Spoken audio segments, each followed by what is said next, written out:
Queria convidá-lo a abrir as suas Bíblias. Salmos 119.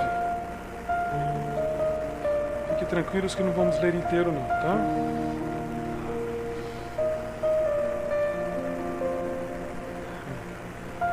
Somente alguns versículos. Salmos 119, a partir do versículo 65. A partir do versículo 65 até o versículo de número 72.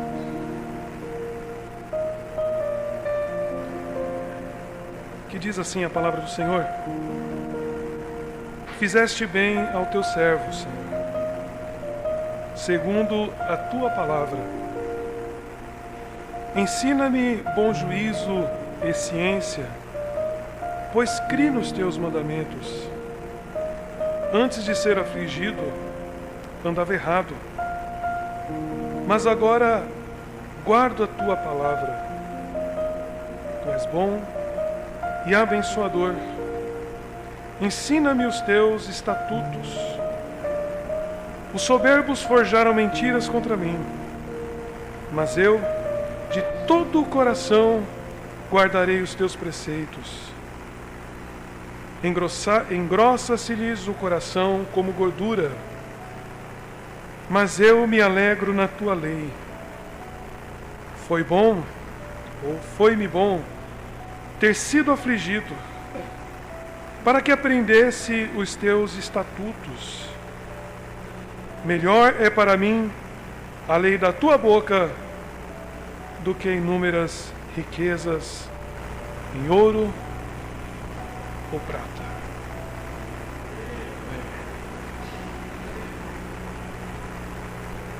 Já tenho meditado alguns dias esses poucos versos, e o Senhor vem falando ao meu coração, e parece que tem texto bíblico que a gente entra e não consegue sair. Você não consegue, você sempre retorna para ele, e eu entendo que o Senhor quer falar algo a respeito. O que me chama a atenção nesse texto, meus irmãos, é a humildade e a sinceridade do salmista. A humildade e a sinceridade do salmista. Nós temos, quase que por costume, o hábito de contar só aquilo que é bom a nosso respeito. Muitas vezes não queremos demonstrar fraqueza, não queremos que enxerguem nossas fraquezas, então nós muitas vezes só falamos daquilo que nós queremos que pensem ao nosso respeito, ou que considerem ao nosso respeito. Mas o salmista aqui nos traz uma lição muito importante. Muito importante.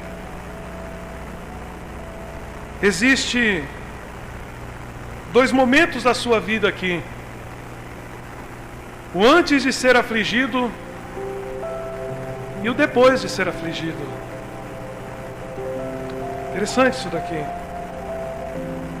Ele conta que antes de ser afligido, a sua vida era marcada por caminhos errados. Porque ele diz: antes de ser afligido, andava errado. Mas ele disse que, vindo a aflição, então ele aprendeu os estatutos do Senhor. Aprendeu os estatutos do Senhor. Logo, quando nós vamos entender o que é aflição, e nenhum de nós gostamos de passar por aflições, nenhum de nós. Preferiríamos muito mais uma vida tranquila, sem apertos, sem doenças ou qualquer tipo de aflição.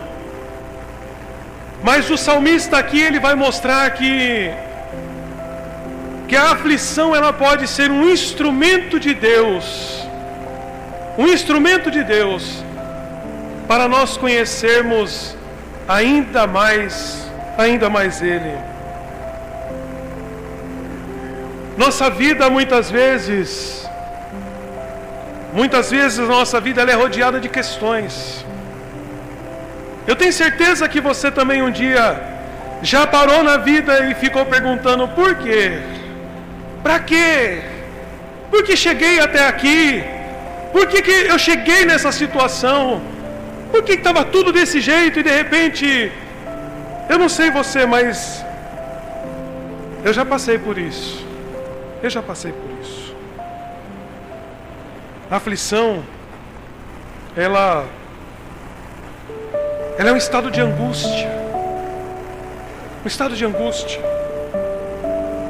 Ela é um estado de sofrimento.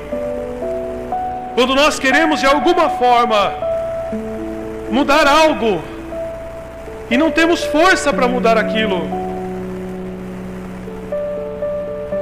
Mais cedo ou mais tarde, todos nós passaremos por momentos de aflição na vida. Porque Jesus disse assim: no mundo tereis aflições. Isso é uma certeza que todo crente carrega. Um dia, mais cedo ou mais tarde, ele passará por aflição. Mas o mesmo Jesus que disse: no mundo tereis aflições, aleluia, é o mesmo Jesus que disse assim: mas tem de bom ânimo, aleluia, porque eu venci o mundo, aleluia, e nele nós somos mais do que vencedores. Talvez não conseguiremos. Pastor Alex disse aqui esses dias que um dia uma irmã chegou e deu uma cesta básica para ele. E ele disse: mas para quê? Porque Deus estava vendo que no dia de manhã, no dia seguinte, a aflição chegaria na porta dele. Olha como são as coisas. Por isso eu digo para os irmãos: mais cedo ou mais tarde, nós nos depararemos com ela. Mais cedo ou mais tarde.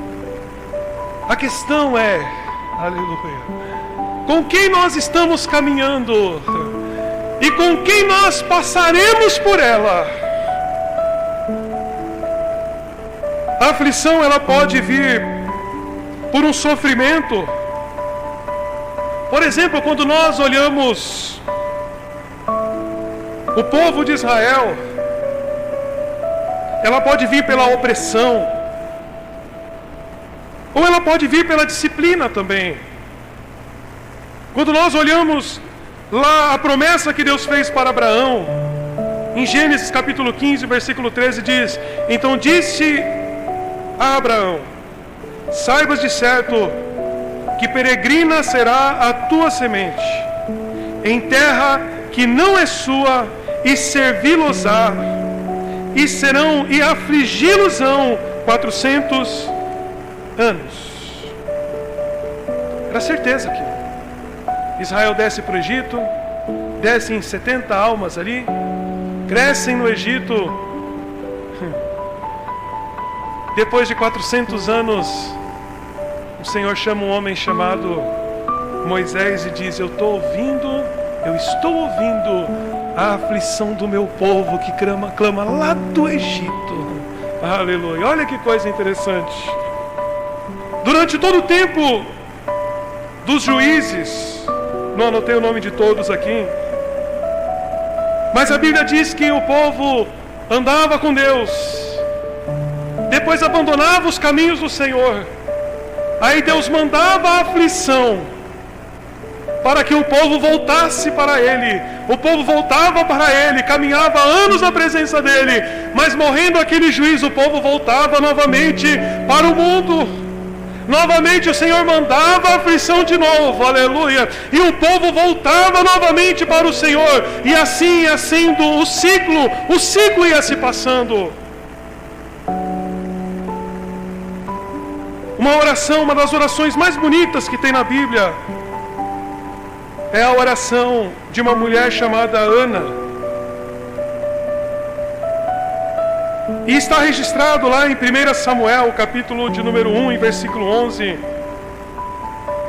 E ela ora e diz assim: e votou um voto dizendo: Senhor dos exércitos, se benignamente atentares para a aflição da tua serva, e de mim te lembrares, e da tua serva te não esqueceres, mas a tua serva deres um filho varão, ao Senhor o darei por todos os dias da sua vida. A questão, meus irmãos, veja, quando nós vamos para a palavra do Senhor, eu digo para você que a aflição ela pode ter 3 origens. Ela pode vir do próprio homem. Eu sei que hoje não é culto de ensino, não quero transformar aqui num culto de ensino, mas veja, Provérbios 26 e 16 tem um conselho muito simples aqui que diz assim: o que passando se mete em questão alheia é como aquele que toma um cão pelas orelhas. Então o próprio homem ele pode buscar aflição para si. Ainda Salmo 34, os versos 12 e 14 diz: quem é o homem que deseja a vida, que quer largos dias para ver o bem? Guarde a sua língua do mal, e os teus lábios de falarem enganosamente. Aparta-te do mal e faze o bem, procure a paz e siga. A palavra do Senhor nos ensinando: fuja da aflição. Se você pode fugir dela, não pegue ela com as suas mãos. Quando o Senhor chega lá no monte e vai dar a lei ao povo, lá em Êxodo capítulo 20 está escrito: não matarás. Ele diz: não adulterarás. Ele diz: não furtarás. Não dirás falso testemunho contra o teu próximo. Não cobiçarás a casa do teu próximo, a mulher do teu próximo, nem o seu servo, nem a sua serva, nem o seu boi, nem o seu jumento, nem coisa alguma do teu próximo. Sabe o que é isso? Deus dizendo: não entre por esse caminho.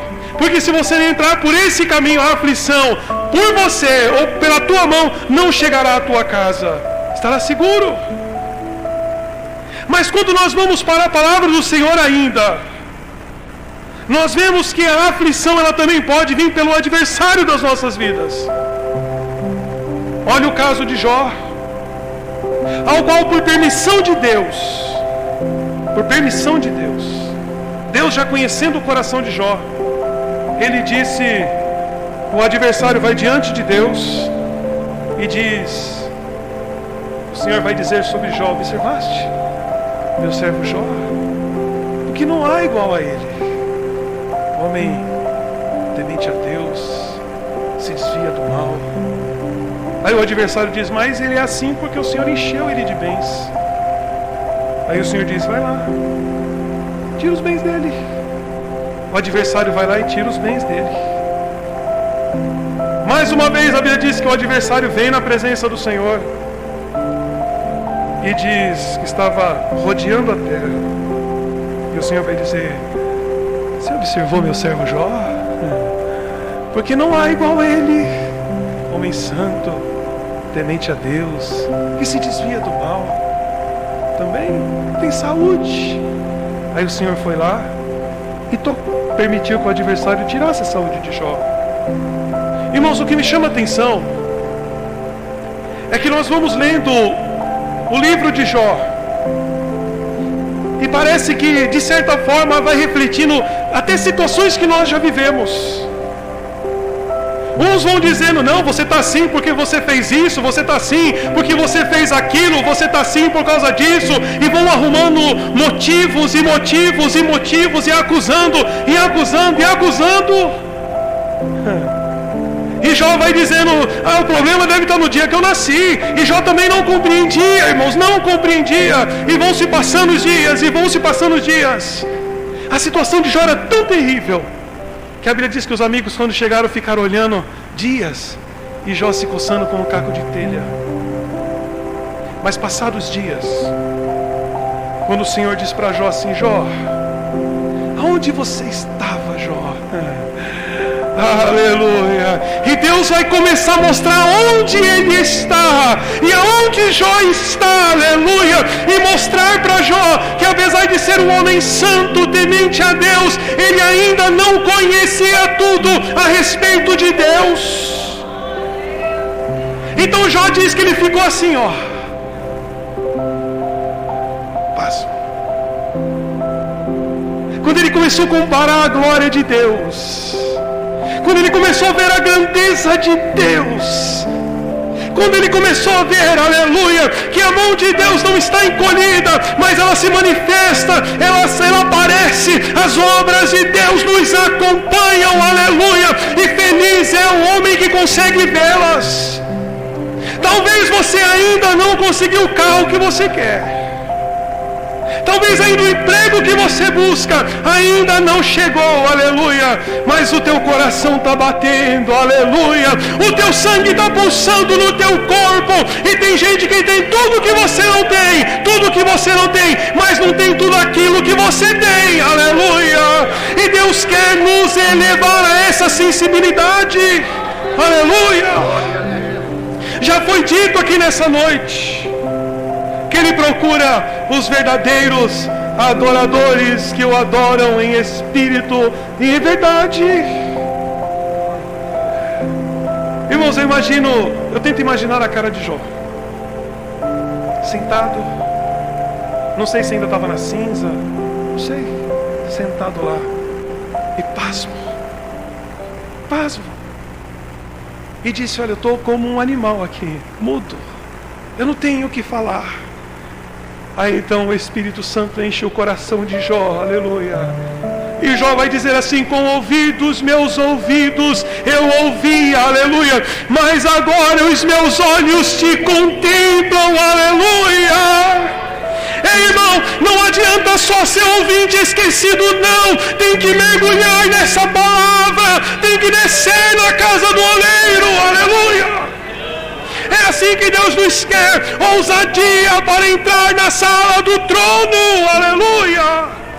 Israel está sendo bombardeado lá, mas os céus ainda estão abertos, aleluia. Veja que interessante, irmãos.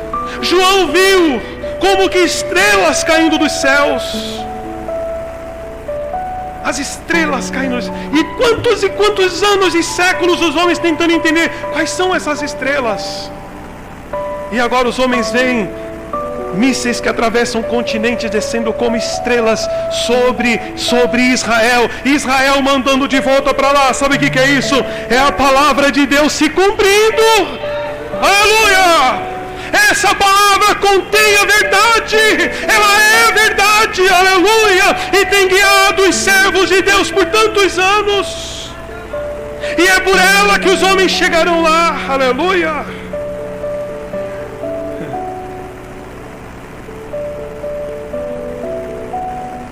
Ele viu como grandes gafanhotos, e hoje nós vemos helicópteros que parecem grandes gafanhotos sobrevoando a terra.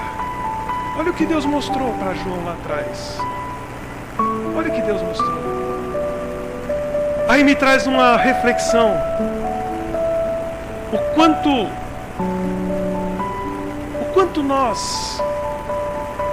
nós desejamos de Deus. O quanto nós desejamos de Deus.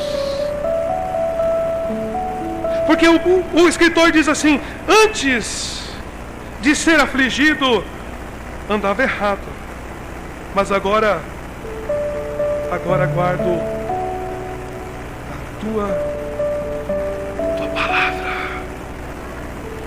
tua palavra. Enquanto li esse texto, conversava em casa com minha esposa, eu disse para ela assim: olha, quando iniciamos o ano de 2022,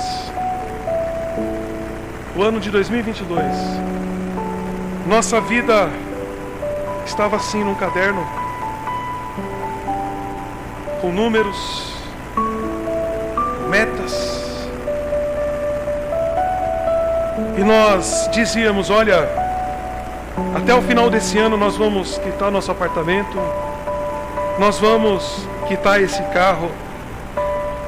Nós já podemos colocar o apartamento para vender, porque nós vamos dar entrada numa casa. E colocamos e fomos traçando as nossas metas. mas não consideramos que a última palavra é do Senhor. De repente a vida, ela vira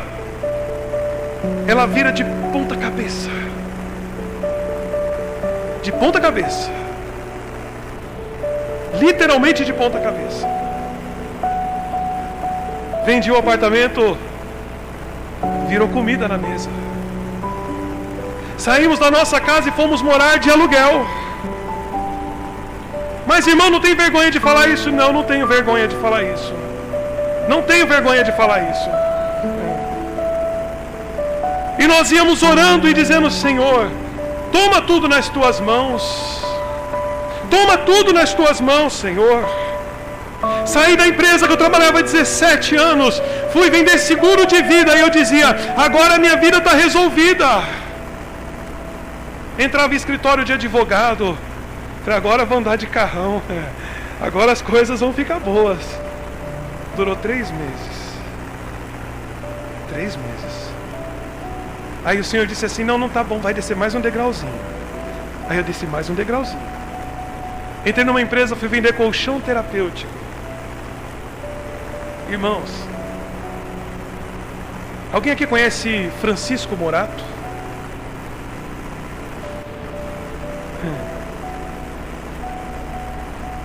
Irmãos, o que eu vou contar para vocês aqui, só Deus sabe. Eu ia com uma maquete de colchão terapêutico. Um dia desci num buraco que eu não sabia se eu ia conseguir sair de lá. Deixei o carro e entrei pela beira de um córrego, só eu e Jesus Cristo. Tarde da noite, frio, não tinha ninguém na rua. E fui caminhando pela beira daquele córrego. Cheguei num lugar terrível. O camarada me recebeu ali dentro, me colocou sentado na sala dele. Um ambiente terrível. E ele dizia assim: tem que esperar minha esposa chegar, porque a hora que ela chegar... A esposa abriu a porta, depois de mais uma hora que eu estava sentado lá. Olhou para ele e falou assim: eu falei para não chamar ele aqui. Bateu a porta e falou: tô indo embora. Quando ele foi embora, eu volto para casa. E foi embora. Lá vou eu de novo, com a minha malinha, voltando na beira daquele córrego sozinho. Coloquei dentro do carro, entrei por aquelas ruas, irmão, sem conhecer o lugar. Aleluia. Aí você diz: irmão, e aí?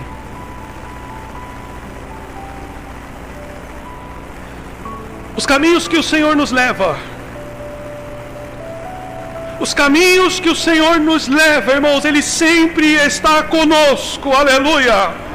E por mais difíceis que eles sejam, aleluia, Ele sempre tem algo a nos revelar, aleluia. Ele não nos deixa só, aleluia. Alguém aparece e diz: mas fulano está assim, assim, assado. A minha história não é de fulano, a sua não é de Beltrano, aleluia. Mas eu mesmo é o Deus que rege as nossas vidas. Aleluia. Aleluias. Às vezes, irmãos, às vezes Deus tem coisas para mudar na nossa vida. Às vezes Deus tem mensagens para falar ao nosso coração, aleluia. E Ele precisa nos preparar, precisa nos levar para um cantinho, aleluia, para nós ficarmos como Paulo. Porque Paulo disse assim: porque quando eu estou fraco, é então que eu estou forte. E quando nós nos esvaziamos do nosso orgulho, aleluia, da nossa prepotência, então a glória do Senhor se manifesta a nós, aleluia. E as nossas orações são ouvidas. Então lágrimas sinceras saem dos nossos olhos e palavras sinceras saem do nosso coração, aleluia. Que adianta ganhar tudo nesta vida? Que adianta? Eu quero um lugarzinho lá no céu. Eu quero a minha pedrinha branca lá no céu, aleluia. Eu não quero nada aqui não, irmãos. A gente vai lutando e vai vivendo, mas eu quero o que está lá no céu reservado. Não sei a aflição que você está passando, mas aguenta firme. Eu não sei qual é a luta que você está passando. Não sei qual é a área da sua vida que você está enfrentando lutas. Aleluia. Mas de uma coisa eu tenho certeza: tem um fim. Tem um fim. Tem um fim.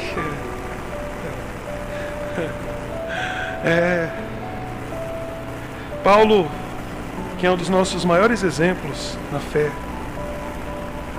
a Bíblia diz que andava entre os poderosos, entrava no sinédrio, saía, já era conhecido de todos, pegava carta, buscava e aprisionava os crentes. Aí Jesus chamou um profeta e disse assim: vai lá na rua tal, na casa tal, vai lá orar por ele. Ele é um vaso para mim escolhido, e eu vou mostrar para ele o quanto deve padecer pelo meu nome. Aleluias. Ei, irmão, ele está olhando para nós. Se nós estamos na roda sendo trabalhados, aleluia, ainda estamos na mão do oleiro, e lá é lugar seguro. Aleluias. É seguro. Se alegre por isso. Aleluias. Paulo volta, o profeta vai lá, ora por ele.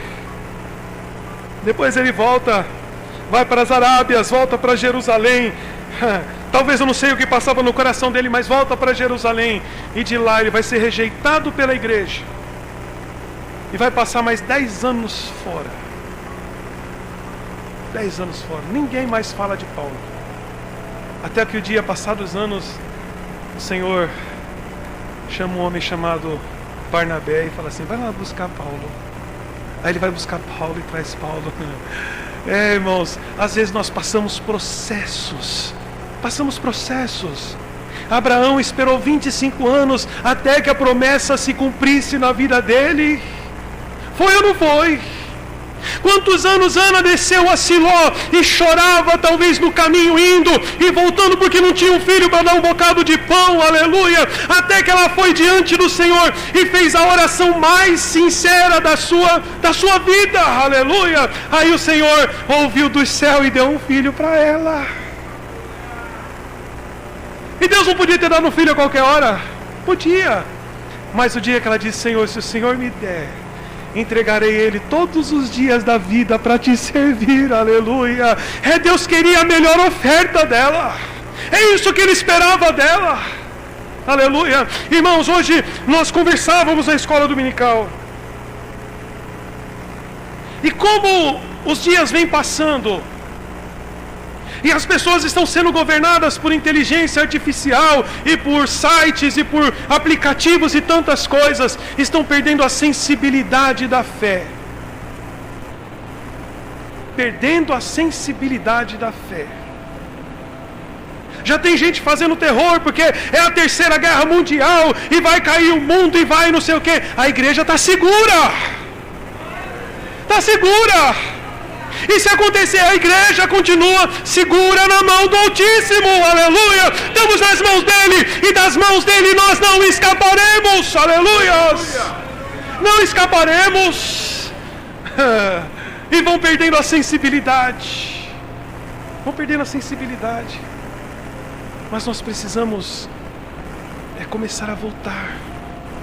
Talvez a luta que você esteja passando hoje é Jesus falando: ei, ora um pouco mais. Ei, jejua um pouco mais. Olha, faz tantos dias que o seu joelho não se dobra. Faz tantos dias que não desce uma lágrima dos seus olhos. Vai buscar um pouquinho mais. Eu estou aqui de braços abertos te esperando. Aleluia. Talvez seja essa a sua situação. Talvez não seja. Aleluia. Mas uma coisa é fato. O salmista vai dizer: foi-me bom ter sido afligido, para que aprendesse os estatutos. E ele diz: melhor é para mim a lei da tua boca do que inúmeras riquezas de ouro e prata. Não tem, irmãos, não tem nada melhor. Foi cantado pelas irmãs aqui: se eu não vir a tua voz, faz o quê? eu morro. Davi, o dia que percebeu que estava vazio, ele começa a orar e diz assim: Senhor, torna a dar-me a alegria da salvação e não retira de mim o teu espírito. Irmãos, ainda é tempo. Ainda é tempo de se alegrar na presença dEle. Ainda é tempo de sentar na mesa e fazer parte do banquete. Ainda é tempo de delícias na presença do nosso Deus. Ainda é tempo de nos enchermos da sua glória. Ainda é tempo de servirmos a esse Deus, aleluia, de nos alegrarmos nele. Você está com vida, você está sadio, você está forte, aleluia, porque o Espírito Santo do Senhor tem te fortalecido. Por isso, segue caminhando, não olha para a direita, nem para a esquerda, mas olha para o alvo que é Cristo Jesus, aleluia, e segue a tua caminhada, porque a coroa da justiça nos está esperando,